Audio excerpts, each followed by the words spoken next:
I thought I'd grown up in a cult. I didn't realize there was anything different about the way I was raised until I, against the wishes of my family, moved out of our commune for college.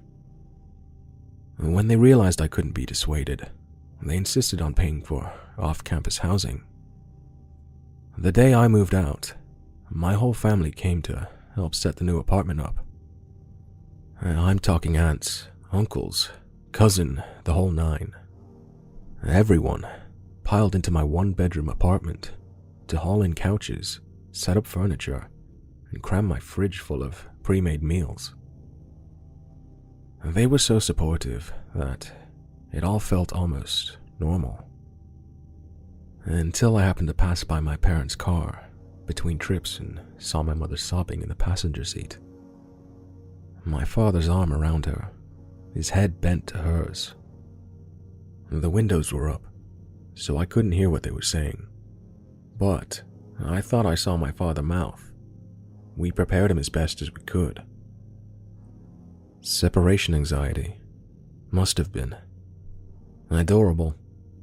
Mom wasn't usually the emotional type, but I guess most parents get that way when their kid leaves the nest for the first time. Especially since I was the only child, and I'd been homeschooled. Putting it that way gave me a sudden pang of anxiety. So I put it out of my mind and tried to focus on the future instead. I'd always wanted to be a zoologist. This college was one of the few in the country that offered a degree, especially back then. It would be fine, I tried to assure myself. Mom and I would both be fine. It would be an adjustment, but we'd both be better for it in the long run. That anxiety lingered though. It hung around in the back of my mind for the rest of the day. But only really started to settle in once all the relatives had climbed back into their cars for the long drive home. Mom had offered to spend the night, but I hadn't wanted to prolong the inevitable. At the time, I told myself it was ripping off the band-aid. Alone, in an unfamiliar apartment, with the sun starting to set outside, I fell back on the old rituals of home for some comfort. Going from room to room to make sure the windows and doors were all locked. Lowering the blinds, shutting the curtains, turning off all the lights and unscrewing all of the light bulbs. Mom and Dad had already removed the ones in the microwave and the fridge for me. And I'd watched Kathy, my cousin, cover the fire alarm light with a tiny piece of duct tape earlier that day. She was a good kid, Kathy. I thought I was going to miss seeing her around every day. Once I'd ensured that there was no light anywhere in the apartment, I got changed in the dark and went to bed. The next day, I assumed my life as a normal average adult. Orientation was a whirlwind, but I got a chance to meet some of the other kids in my very small major, and hit it off with a few of them. A couple of them had grown up on farms themselves, so we had some stuff in common. Quite a bit of stuff, as it turned out. Just not the one thing. That one all-important thing. I hit it off with 3 of them. A girl named April and her longtime best friend Jordan. Jordan's boyfriend, Alex, was a pretty great guy as well. We were all excited to find out we shared a couple of classes and would be seeing a lot more of each other as the semester went on. Especially April and I. We had that kind of instant chemistry, spark. A spark that evolved through the following days and weeks.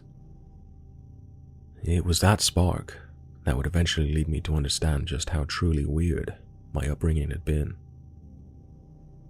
And it started with her inviting me to dinner. A casual friends only type of deal. An exception was made for Alex, because he was basically a friend at this point. A couple other kids from class were over too, and I remember really looking forward to my first off-commune social gathering. I remember being nervous too though, because all my life, I'd really only hung out with my family members, and I wasn't sure I could replicate that in-school connection outside of class. But when I arrived, all that nervousness washed away. April greeted me at the door with a smile and told me how glad she was I'd come. I passed over the six-pack I'd picked up on the way and managed not to smile too awkwardly when I parried that I was glad she'd invited me. Lame small talk. On my part, April was never less than sparkling. Accomplished, I stepped into the warmth and noise of the gathering and was greeted by a chorus of voices. It was a good feeling, a welcoming feeling. Something bubbly welled up in my chest that stayed with me until hours later. It started getting towards sunset. Oh man, I didn't realize how late it was. I noticed a clock out of the corner of my eye and put down the Scrabble tile I'd been about to play. I guess I better get going. It's not even 7. Jordan shot me the weirdest look across the table, still smiling, but acting as if I said something bizarre. You're not on the farm anymore, guy, Alex laughed, reaching across Jordan to grab his beer from the opposite end table. You don't have to be in bed when the sun sets. I don't? I asked, genuinely confused. The conversation started to fade around me as more people listened in to what Jordan and I were talking about. April came to join us at that point, leaning on the back of the couch. But what do you do after dark? I couldn't wrap my head around the concept. What was there to do in the dark? You wouldn't be able to see a thing. Turn on the light? Jordan suggested with a laugh.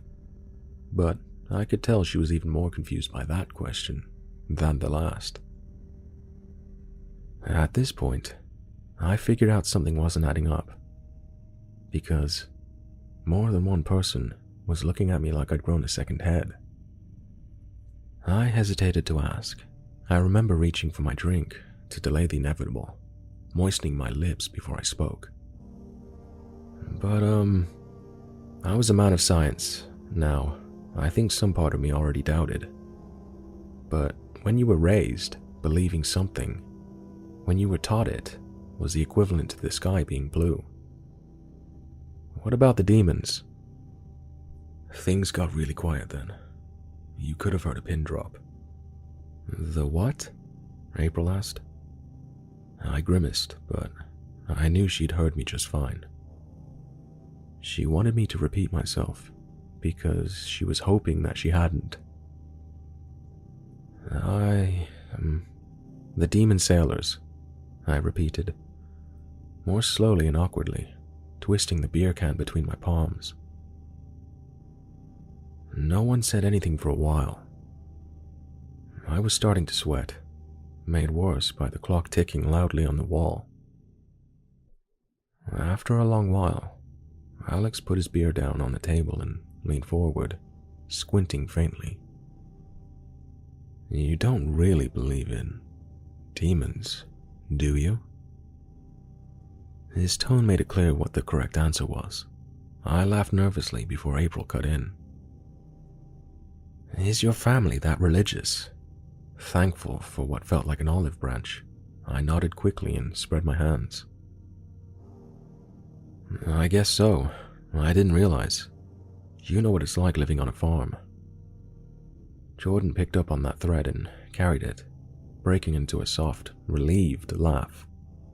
Yeah, it gets pretty isolated. My parents were really religious too. I guess I forgot you were homeschooled as well. Thank God I went to public school. I can't imagine what I'd still believe. But Alex, of all people, didn't seem quite ready to let it go. I gotta ask, man, what exactly is it you think happens if you turn the light on after sunset? Well, I checked the expressions of the others, and it seemed to me that they were starting to relax and treat it all as a silly misunderstanding. My family always told me that if you didn't turn out all the lights after dark, demons would come out of the pipes and take away anyone they found near them. Jesus, dude. Someone else in the room laughed. What the fuck? But, Alex pressed, how? I couldn't tell if he was genuinely curious at this point or just being a jerk. I leaned toward the former because he was a pretty nice dude all the rest of the time. So, as I stood to gather my jacket, I tried not to make eye contact, but answered him anyway. They dragged them into the water to drown. One of the girls squealed in horror. One of the guys laughed, a different one. I didn't recognize it. He seemed delighted, not horrified. That's so fucked, he yelled gleefully. I smiled tightly and shrugged my jacket on. Yeah, I agreed awkwardly. I guess I better go. I've got a lot of homework to do. It was nice meeting you guys. I tossed a wave over my shoulder and made my way toward the front door. 10 kinds of grateful no one shot that excuse as dead as a lame horse. April followed me to the door, looking like sympathy personified. I had fun tonight, I told her, standing on the doorstep. A little white lie. I didn't want her to feel bad about the sharp left turn that had all taken. She frowned, smiled, and then got up on her tiptoes and kissed me. We should do this again, she said when she dropped back down. And just like that, I forgot all about demon sailors and lights. I drove home on cloud 9, giddy until I parked my car, walked up the steps, unlocked my apartment door, and stepped inside. The jingle of the keys hitting the side table sounded extraordinarily loud in an empty apartment. I hesitated, shutting the door behind me. And then, a little ashamed, went through the nightly ritual anyway. The little seed of doubt had been sown, but I wasn't quite ready to let go. Not after a lifetime. Not with only 2 months of living alone under my belt. As the days passed, I began to doubt more and more, especially going to class and seeing all the people who evidently left their lights on and survived throughout the night. I continued to turn all mine off. But after a while, it became more of a rabbit's foot than anything. A compulsive, superstitious thing I didn't really believe anymore. I even started staying out after dark. I'd hang out with my friends at their place or at a bar or restaurant. But I always turned the lights off before leaving, and I would shower and change in the dark when I got home. April and I went on a handful of very casual dates, but things were getting steadily more serious. In the back of my mind, I knew there was a likelihood one of us was going to spend the night eventually. But I was still a little unprepared for it when that day finally came. It was pretty fantastic, honestly. I'd never felt more love for anyone than I did for April that night. By mutual decision, we'd ended up back at my place because of my lack of roommates. I don't think the lighting situation crossed either of our minds until the middle of the night when I was woken up by April. "Babe," she was whispering, her hand on my shoulder. "The bathroom light isn't working." It took me a minute to figure out who, what, and where, but when I got through the fog and memory kicked back in, I sort of nodded sleepily and stood up. "Yeah, the light bulb is unscrewed," I muttered, navigating through the dark to the bathroom. The light bulb squeaked as I twisted it into place. I will always remember that sound, and having to look away when it immediately lit up. I wasn't looking when April brushed past me, and I was still blinking when she laughingly pushed me back toward the bedroom. "Okay, now get out." and the tap chose that moment to make the worst gurgling sound. I kinda jumped. She did too. We both looked, and then both started giggling a few seconds later. "Demons," I informed her, nodding seriously as I pivoted back to bed. That was when the shower started to scream. "What is wrong with your plumbing?" April covered her ears to block out the awful, low-pitched sound. I cringed and covered my ears too, shaking my head helplessly. "Never made that noise before," I swore. And then the sink turned itself on. Something brown and pungent started to ooze out in big, gloopy chunks. The toilet began to burble violently, the lid clattering and bouncing as the water churned. It smelled overwhelmingly of brine, salt and fish. I covered my nose and gagged, backing swiftly out of the bathroom. April followed me, also gagging. I palmed the lights off on reflex. It wasn't deliberate, but I swear that everything stopped the second after. I could feel her eyes on me in the dark. Neither of us said anything else. We went to bed, silent, and when I woke up the next morning, she was gone.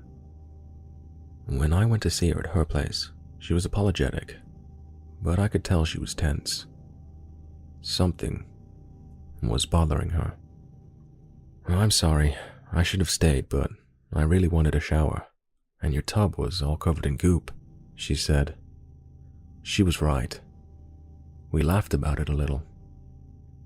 I said I'd call my landlord and figure out what that had been all about. And she gave me the sweetest little smile and suggested that we should just sleep at her place until the situation was sorted.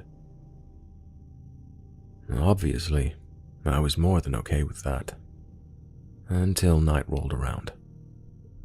We were cuddled up together, sound asleep, when the pipes began to scream. Jordan started to scream with them. I pretty much flew out of bed.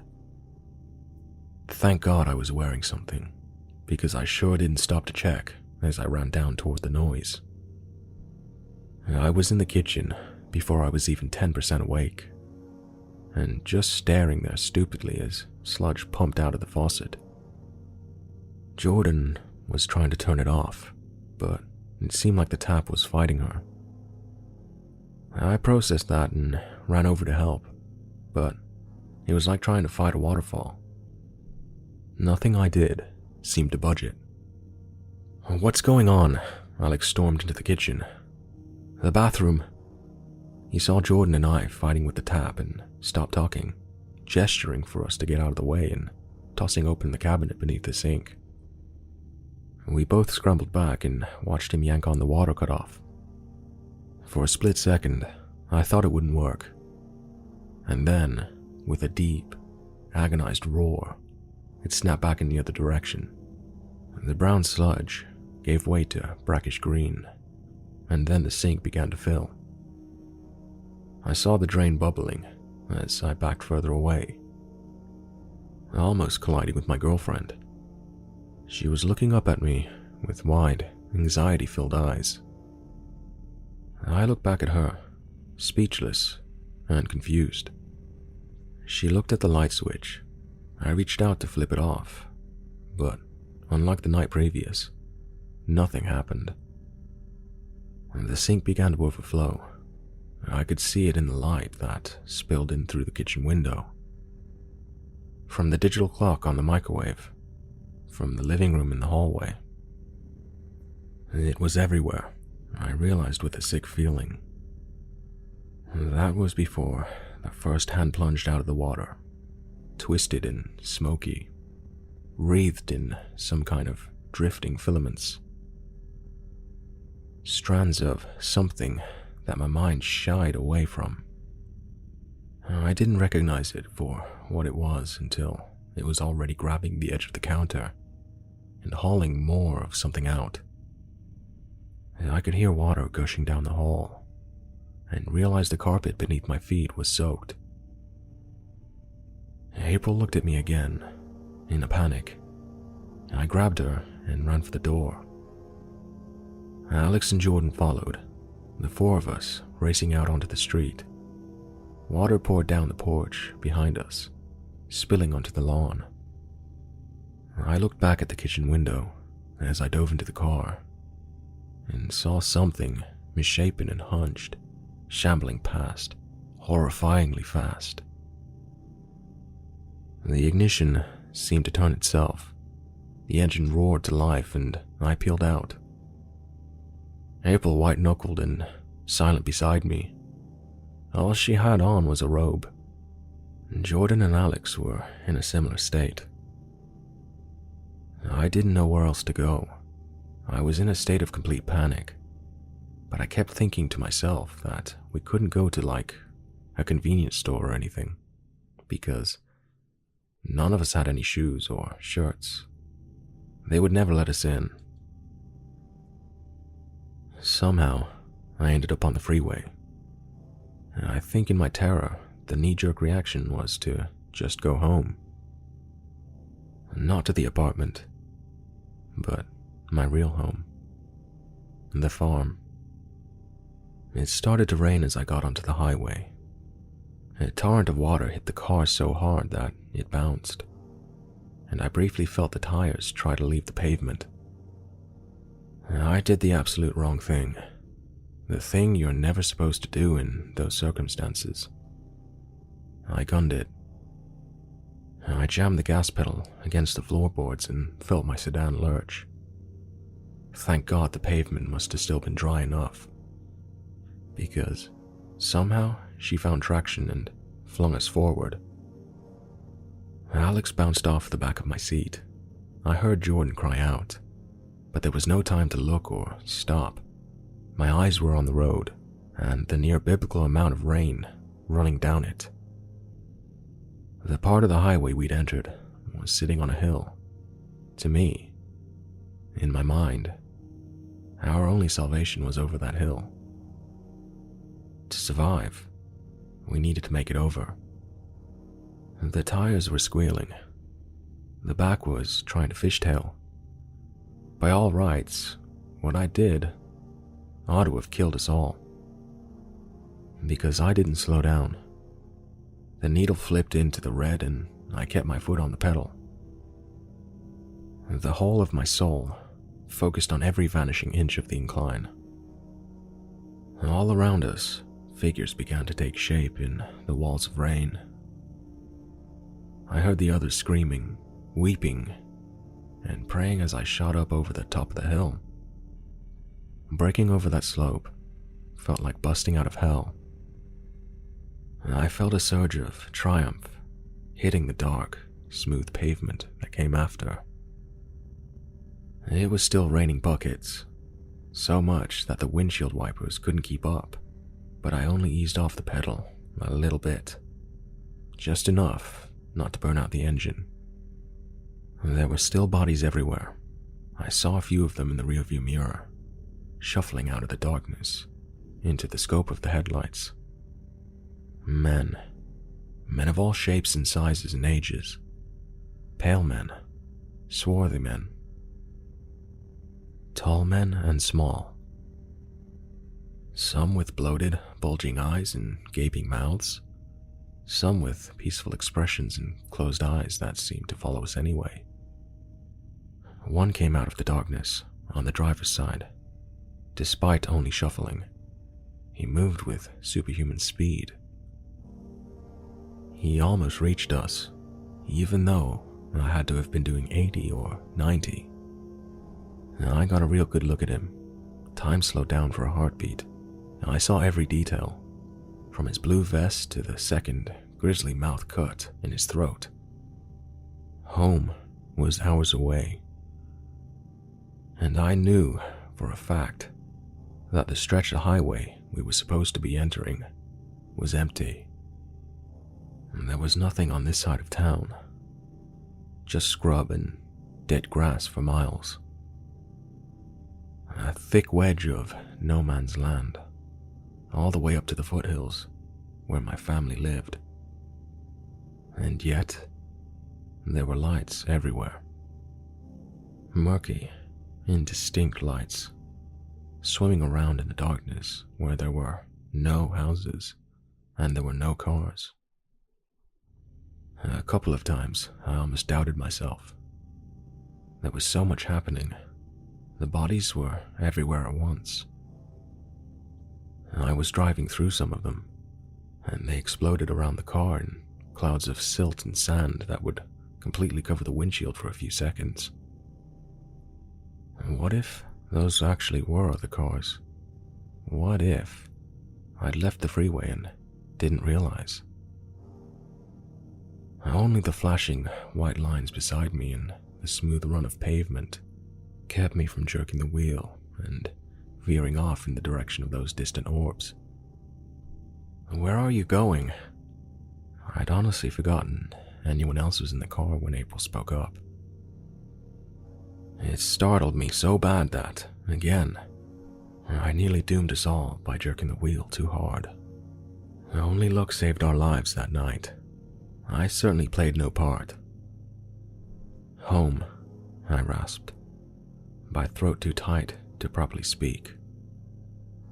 "The cult?" Jordan asked. I saw April's hand dip out of the corner of my eye.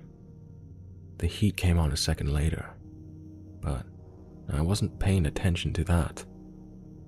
I was counting mile markers when I saw them, always dreading that I'd somehow miss the most important ones.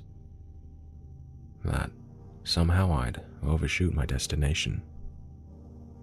They flicked like flashcards, and while the bodies seemed to be emerging from the dark with less frequency, I knew in the back of my mind that the gas gauge was descending. That little needle was dropping lower and lower. The demons didn't have to keep trying as hard to drive us off the road. Eventually, we'd run out of gas. All they had to do was wait. There was a can of gas in the trunk, but in order to get it, I'd have to pull over, turn the car off, and get out. That didn't seem worth it, but there was also nothing I could do. Eventually, my worst fear came true. The engine sputtered. The pedals stopped responding. We began to lose speed, drifting to a slow, agonizing stop. My hands were clenched so tightly around the steering wheel that I could feel my knuckles popping and the sinews creaking. Alex was demanding what I was doing. Jordan, too. They were reaching over my shoulders like they could drive the car from the back seat, and I heard my parents' voices in the back of my mind. They are drawn to the lights, man-made lights, like the lanterns. I hesitated, and then I killed the ignition. The car coasted a few more feet and went silent. We were plunged into absolute darkness. Jordan and Alex were losing their minds. April just looked at me from the passenger seat. I looked at her and at the bodies walking out of the darkness around us. She took my hand. I squeezed hers. We waited. They wandered in and out of the rain, searching, but it seemed after a few minutes as if they couldn't see us. I forced myself to let go of April's hand and unbuckled a belt I didn't recall engaging. The door handle clicked. I stepped out into the rain and saw a few heads lift. Quietly, as slowly as I could force myself, I walked around to the back of the car and popped the trunk. The spare can sat in the back, garishly red and cheerful. It felt cold and slick in my palm. I closed the trunk. The bang of it closing nearly ended me. Several bodies rushed closer, the slap of wet footprints coming from all around. A few feet shy, They turned in other directions, but continued to amble closer. I was shaking as I unscrewed the gas cap and poured the fuel in, losing more than a little to the ground inside the car, praying that I got enough in, that the water wouldn't get in too, closing the door softly, turning the headlights off, trying the ignition. The car came back to life, so did the dash, but I never parked it. And as soon as the spark rolled through the engine, she was moving again.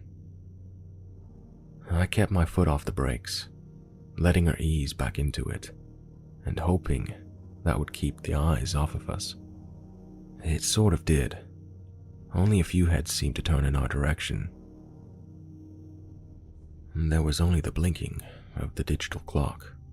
April jammed it off. In darkness, we rolled forward, between the wandering shapes. And without the reflective paint of the road or the mile signs to guide us, I had to flip the lights on a handful of times to check where we were. Each time they rushed us, and I had to slam the gas pedal. And then there it was. The mile marker I'd been looking for. Home was a plain dirt turnoff that had to be soup at this point. I left the highway and bumped the last few miles to salvation. The storm was still rolling. I could barely see my hand in front of my face, but my parents had installed a series of brick divides on the road. I'd been taught all my life to remember the exact number. 1, 2, 3, 4, 5. Stop. The last one was directly in front of the house. I killed the ignition for the last time. She sputtered out, and we sat there in silence until the pitch dark gave way to gray. Until the rain began to slacken, the torrent became a downpour, and then a drizzle. Finally, I got out. April and Jordan and Alex came with me. I walked up the steps to my home and found the keys beneath the mat. I led us all into an even deeper darkness and shut the door behind us. Home. We were finally safe. And my parents came down to greet us. They must have heard the door. Dad went down to the basement, and I know even though we wouldn't be able to see it, in a few minutes, the lighthouse would begin to flash miles and miles away. Mom brought us blankets and dry towels, and we all camped out in the living room until morning when it finally came. The old analog clock read 3 in the afternoon, before it was bright enough with natural sunlight to read it. The storm itself lingered for 3 more days before the last clouds finally dissipated. But even then, I never left. College didn't seem as worth it as it once had. I guess the others agreed, because they live here with us, on the commune now. Their parents think I kidnapped them, and that they're all part of the cult now. I guess maybe they're not wrong.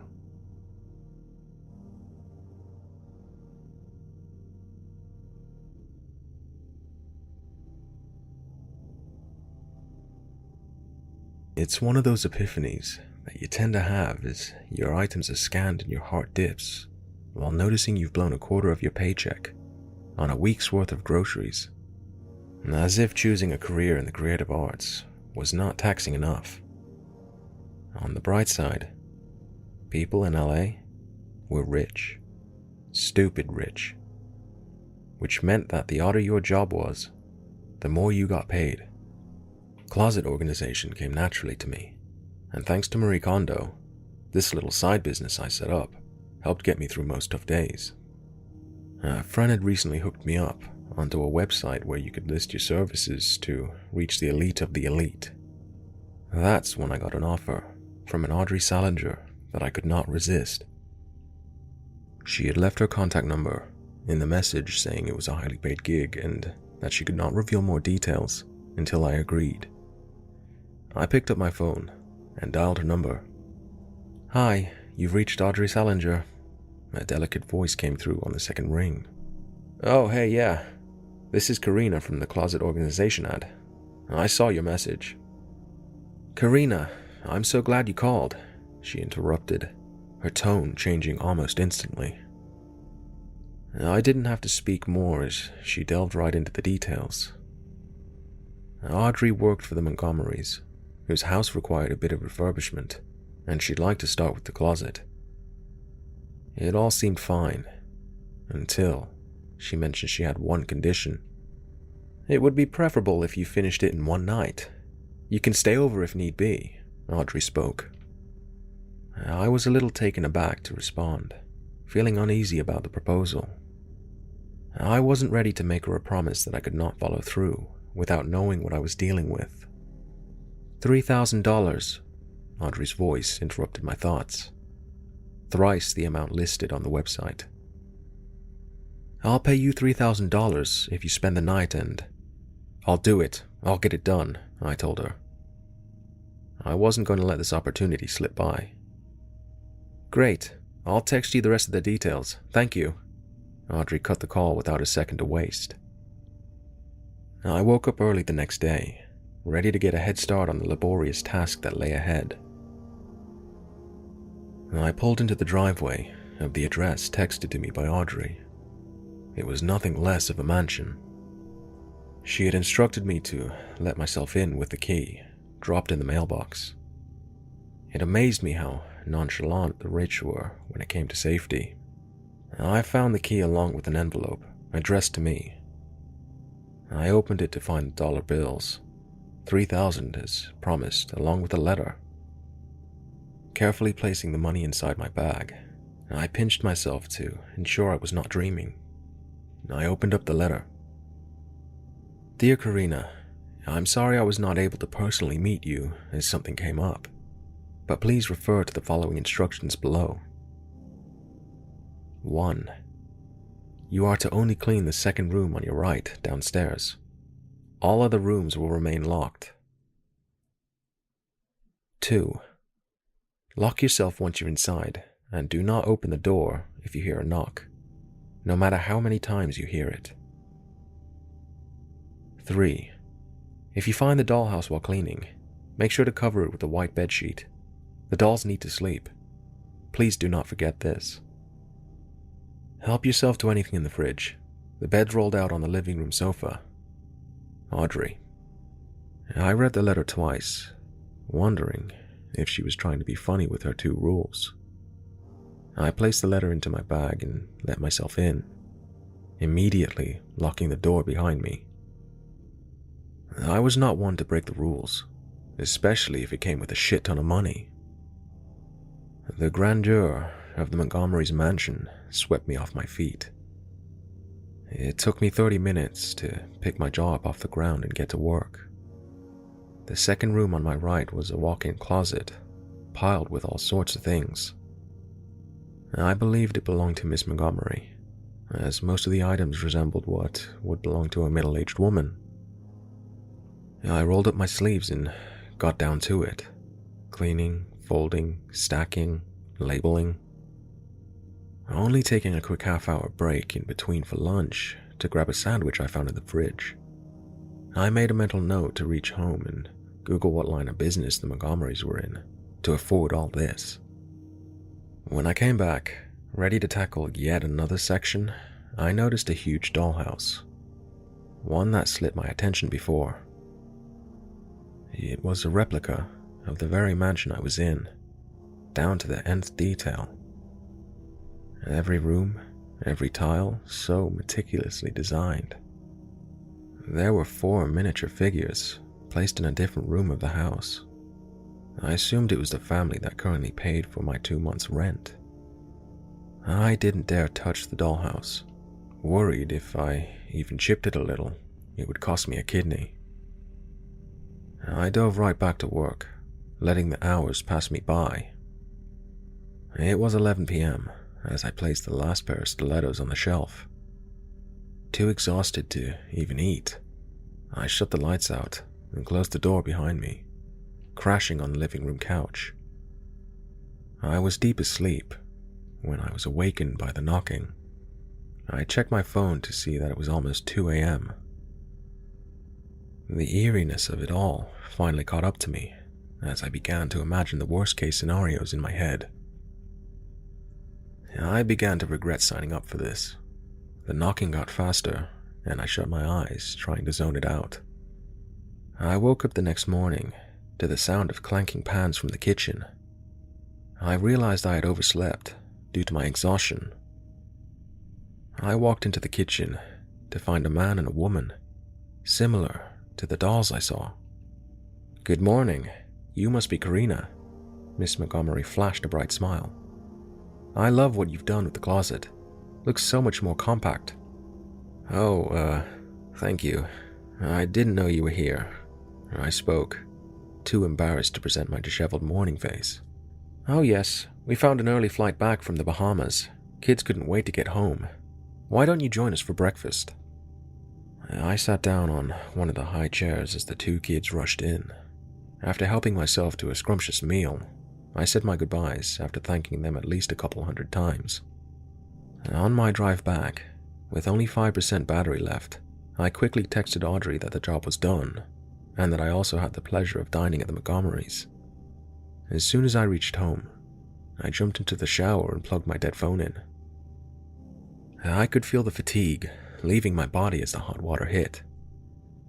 I couldn't help but sing out loud, ecstatic about how this gig went.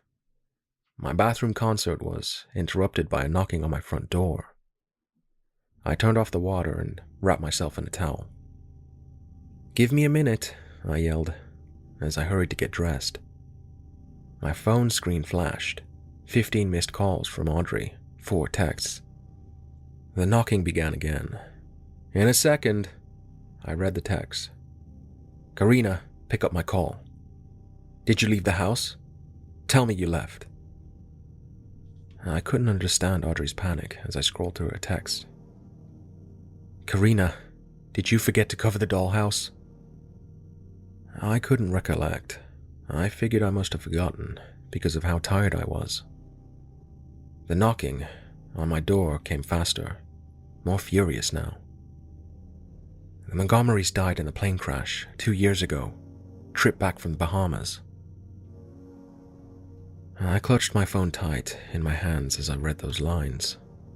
My stomach dipped, and I felt like I couldn't breathe. If the Montgomerys died 2 years ago, who did I have breakfast with today? I felt my ears get hot. The knocking fading into the background as my own heartbeat got louder. The dolls need to sleep too. A feeling of dread washed over me as I realized I didn't follow Audrey's instructions. I turned slowly towards my door, the knocking suddenly reminding me of last night at the mansion. My phone buzzed, a new text. My hand shaking, beyond control as I opened to read. "Do not open your door."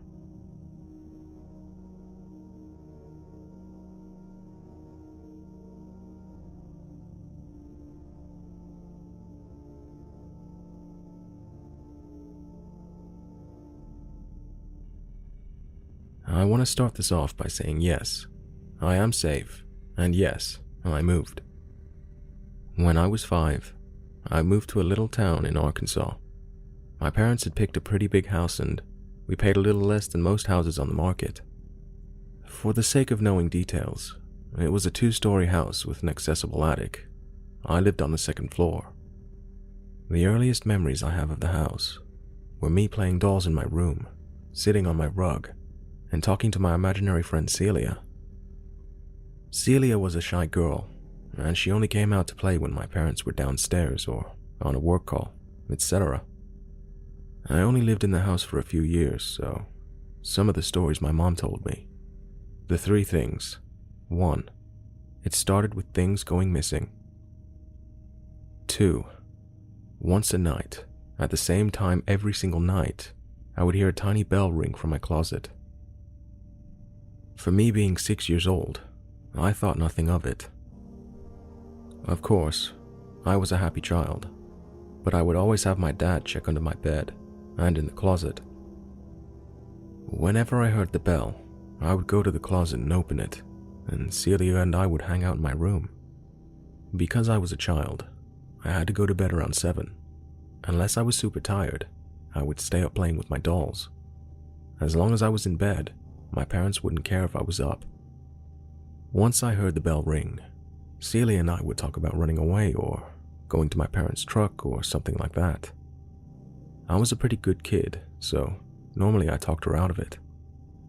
I don't remember much from here, so number 3 is my mom's story. My mom told me she never knew about Celia. She stated at the same time every night she thought I was just talking to myself, playing with my toys like it was my little routine. She told me that one night she went to check on me and saw me with a dirty woman in my room. Obviously, she freaked out, but didn't want to freak me out, so she suddenly shut the door as quietly as possible and sprinted downstairs. She called the cops, and they told her to stay as calm as possible and make noise coming up the stairs so that I would know she was coming up. She and my dad took me out of the room and out of the house into the car. She locked the doors and she played music to keep me from getting frantic. When the police got there, they stormed into the house and came out with a woman. They said she had been living in my closet wall, and there was a stash of stuff behind my dresser, in a hole in the wall. We moved shortly thereafter. We heard nothing else about the woman. I'm sorry, this part isn't that long. I had only figured out last month when I was talking to my dad. My dad and I don't have a great relationship, nothing against him. It just was never a thing. Anyways, he came to my town about a month ago, and we started talking about the old house and whatnot. I asked about what happened with Celia, and he said he didn't know. That struck something in me, so I had gone home and done some research. Apparently, she had to go to the mental asylum and was diagnosed with bipolar disorder and schizophrenia and psychotic disorders. And now get this, she escaped and she went back to the house. They found her soon after and took her back in. As far as I know, she is still in there in the hospital. I have no idea why she went back to the house. To look for me? To look for my parents? I have no idea, but let's never meet again.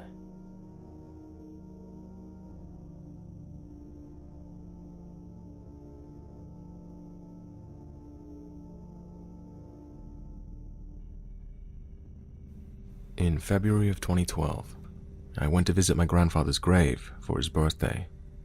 His death was a really hard thing for me to deal with, as he had died in March of 2011, and was still very fresh to me. I was kneeling in front of his grave, with my head down, mourning and crying, when my body went into full danger is close by mode. I looked up to see a man running full sprint from the woods surrounding the cemetery, and forced myself to get to my truck as quickly as possible, without the man getting too close to me. By the time I made it to my truck, he had gotten about 50 feet from me. I jumped in and locked the door, much to his apparent displeasure. He threw his hands up in a huff, like his favorite team had just lost a football game. I started the truck and started to drive out as fast as I could, but not before driving right past him. I didn't break eye contact for a second, and neither did he. So I got a really good look at his face. Cut, to a few years later. I'm at work bored and decided to download an app that had a ton of paranormal, cryptid, serial killer, and UFO articles. As I was browsing through the serial killers, I came across one that made my heart drop into my ass. Israel Keyes, most known for murdering an underage girl in Alaska, dismembering her body and dropping the pieces into a frozen lake. He would bury kill kits in places long before he ever committed the crimes. After the incident in Alaska, he traveled into Texas for a wedding in a city not too far away from where I live, and had disappeared for a bit, and no one in his family knew where he was. He was arrested in that city and brought to the prison one city over from me, before he was extradited back to Alaska to stand trial. About a year ago, I found a book about him that provided a lot of the details I have given here. He had been killing for years, and no one knows what the actual death toll is. He eventually killed himself in prison. At the end of the book about him, he describes some of his favorite places to abduct people: public parks and cemeteries. I often wonder if there's a kit buried in those woods. You were fast, Israel, but I was faster, and I'm glad we didn't officially meet.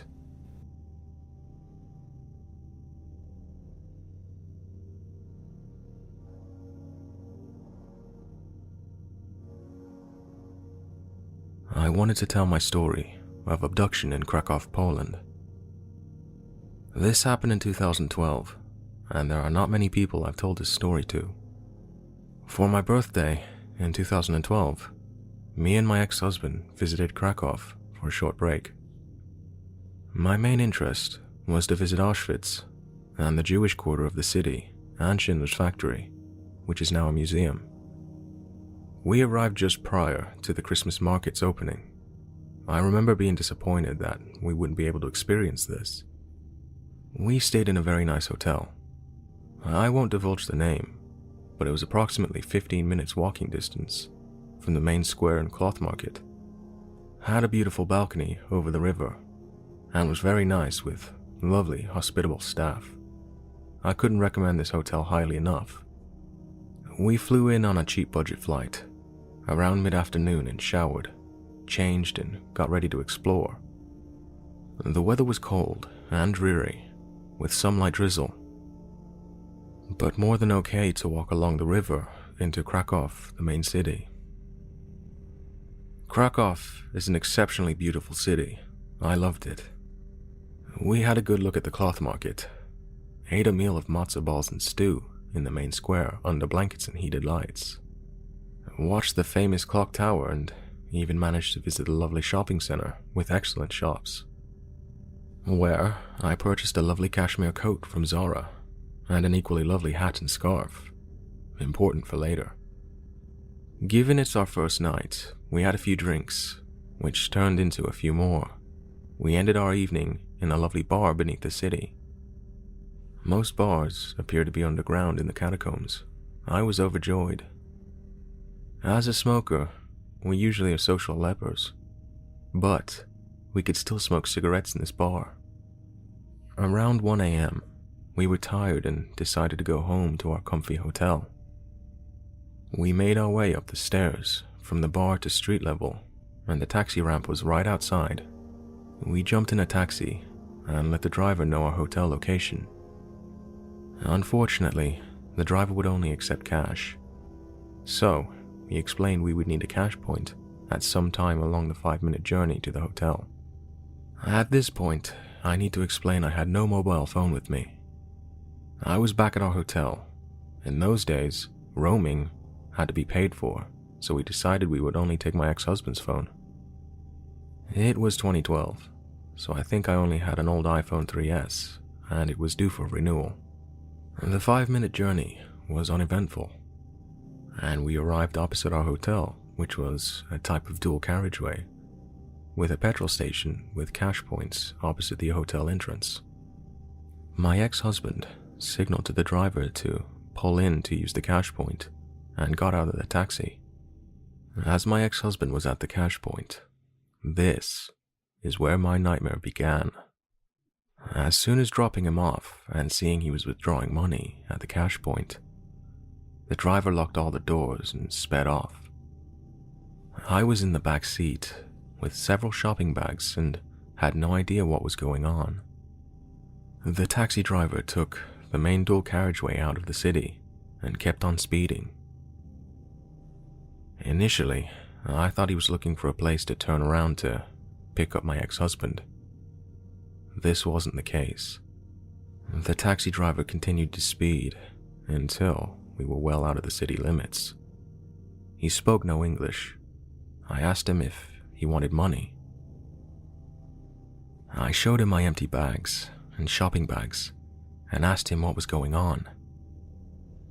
At this point, I was scared but assumed there was a misunderstanding. Once the taxi driver continued past the Krakow outskirts, I was terrified. The outskirts of Krakow are rural. No street lights, just black, snow, and ice.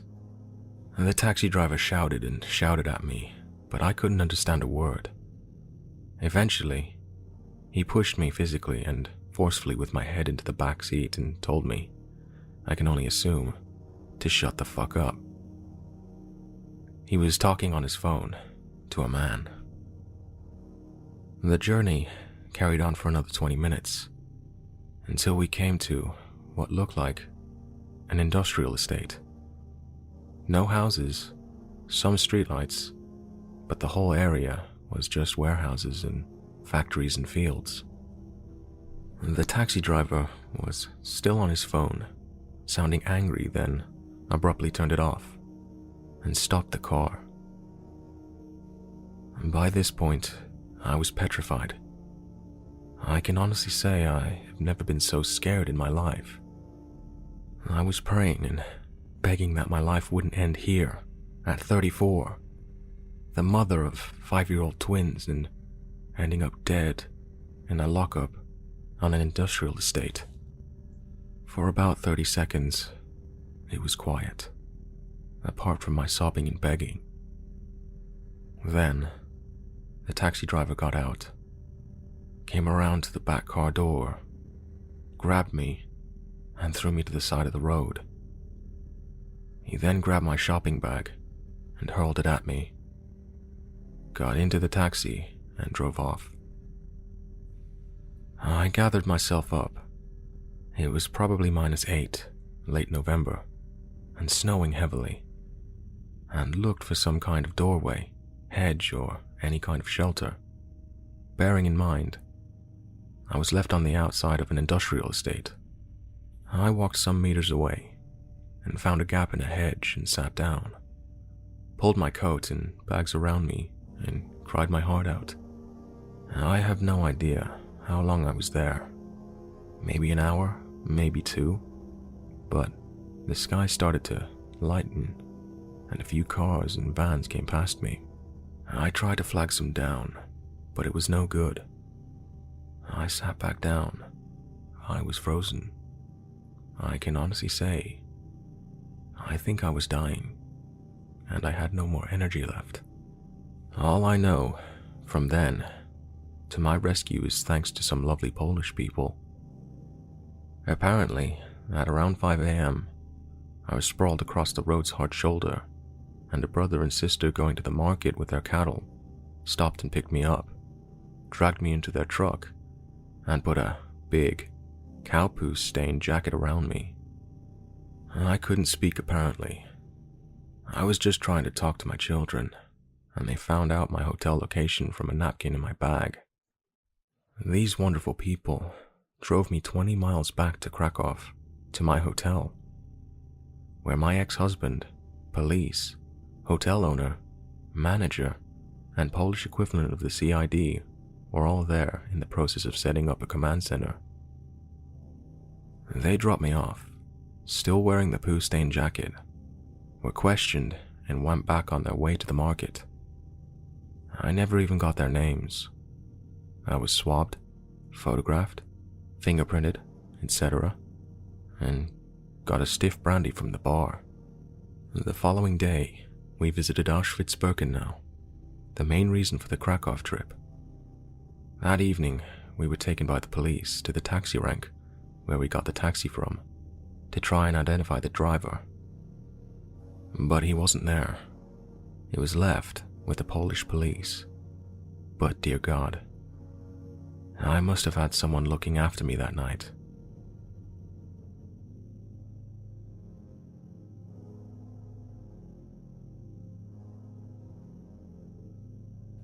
This happened quite a while ago, when I was home alone with just my dog. After all this time, I'm sure what happened was really strange, and I have no idea what this man actually wanted. So, I was watching TV one night at about 11 p.m. when I heard a car pull up outside, and the engine shut off. I figured it was obviously a neighbor, but Nosy Dog wanted to have a look, and went to the window. He'd kinda messed the blinds up when he went to look, so I got up to fix them. When I did, I noticed a car parked on the street, across from my house and my neighbor's house. I couldn't really make out any details, but it looked like the driver was still sitting in the car. I didn't really think anything of it. I got a drink and went back to watching TV. Quite a while had passed since I fixed the blinds, but I'm not sure how long. I'd guess 15 to 20 minutes. Out of nowhere, I thought I heard a tapping at the door. Not a knock. It was much lighter and very quiet. My dog had sat up to look at the door, and I paused the TV when the same tapping then started on the window. I opened the blinds a little and saw a man standing there. I couldn't make out his face properly, and he immediately walked back to the door and started tapping again. This doesn't sound very frightening, and I'm not sure why, but I suddenly had a really awful feeling. I felt absolutely terrified and had no idea why. The tapping at the door never stopped, but something in my head was saying if I opened the door to him, then something really bad would happen. I went upstairs to open a window to ask what he wanted. I felt safer doing this. He said in a really quiet voice he was here delivering pizza and told me how much it cost. I felt so stupid for being frightened and told him I didn't order pizza. I guessed he was speaking quietly and knocking lightly so he didn't disturb my neighbors. My dog had followed me upstairs and was letting out the odd growl and bark, which isn't really unusual for him. I was trying to shush him when the man downstairs told me he had the correct address and I better get downstairs now and open the door to pay what I owed and collect my food before it got cold. I was really confused because I most definitely didn't order any food and began telling him that again when I noticed he didn't have a pizza. He wasn't carrying anything at all. I told him again that he had the wrong address and he got really angry. He kept telling me to open the door. He was going between angry and sort of trying to persuade me to go back downstairs. I asked him where the pizza was. He said he had hold of it. It was really dark, but he definitely didn't have anything in his hands. My dog was really making quite a bit of fuss at this point, and the stranger had turned into a broken record. Come downstairs. Open the door. Come downstairs and open the door. All the noise must have alerted my neighbor, who did open his front door. And the man didn't say a word, but practically ran across the street to the car that I heard pull up a while ago. He went back to the car empty-handed. I have no idea what he wanted, but he certainly wasn't a delivery driver. It really freaked me out as well that my dog is quite obviously a large breed and the man saw him through the window. He wasn't deterred at all. It seems even stranger and less random that he actually drove to my house, as though we had planned on showing up.